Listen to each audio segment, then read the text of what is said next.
Sa gitna ng mainit na usapin tungkol sa Nepo Babies, biglang pumutok ang pangalan ng isang kilalang personalidad, si Heart Evangelista.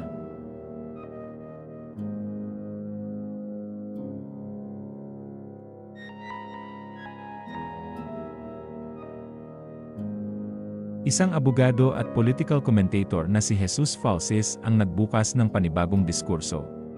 Hindi lang daw Nepo Babies ang dapat tinututukan, kundi pati na rin ang mga tinatawag niyang Nepo Wives. At ang tinutukoy niya rito, walang iba kundi ang asawa ng Senate President Chase Escudero mismo. Diretsahan ang punto ni Falsis.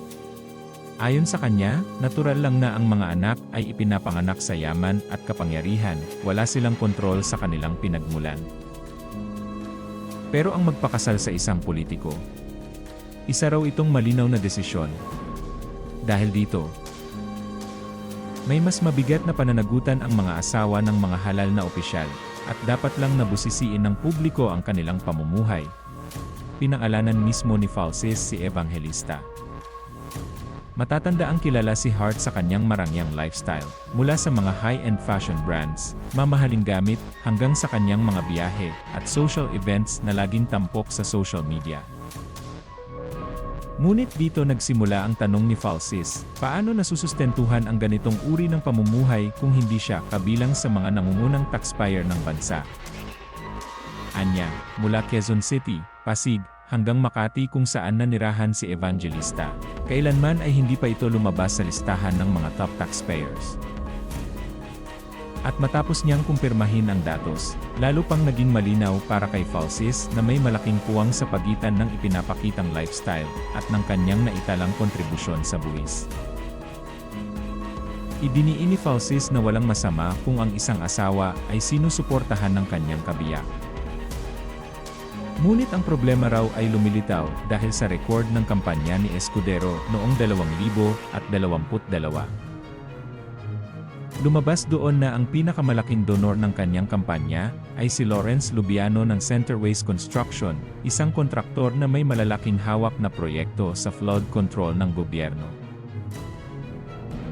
Kaya't sa pananaw ni Falsis, nagiging lehitimong usapin ang koneksyon ng marangyang pamumuhay ni Evangelista sa mundo ng politika at kontrata ng gobyerno.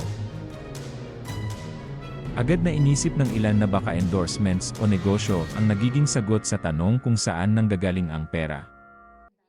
Ngunit muli, pinutol ito ni Falsis. Ayon sa kanya, masusing tiningnan niya ang brand partnerships ni Evangelista, at malinaw na hindi ito sasapat para tustusan ang lawak ng kanyang luho. Kung tutuusin, maliit lang ang kita mula sa endorsements kumpara sa ipinapakitang mamahaling koleksyon ng bags, alahas, at iba pang luxury goods. Sa pagtatapos ng kanyang pahayag, iginiit ni Falsis, "I'm just asking questions." Hindi raw siya gumagawa ng diretsong akusasyon, kundi nagtatanong lamang at nananawagan ng transparency. Ngunit kahit ganoon, mabilis na kumalat ang kanyang mga salita sa social media, nahati ang opinyon ng publiko. May mga nagsabing unfair na idamay si Evangelista, dahil may sariling kita at kakayahan siya bilang artista at fashion icon.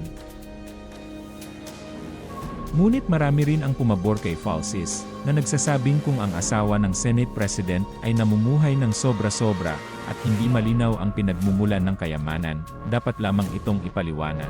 Lalo na't may nakataya ditong integridad ng isang halal na opisyal. Sa dulo, nananatiling kontrobersyal ang tanong, hanggang saan ang dapat na limitasyon ng pagsilip ng publiko sa pribadong buhay ng mga asawa ng politiko. At kung ang marangyang lifestyle ay nakakabit sa posibleng impluensya ng mga kontrata at kampanya, hindi ba tungkulin ng taumbayan na alamin ang katotohanan?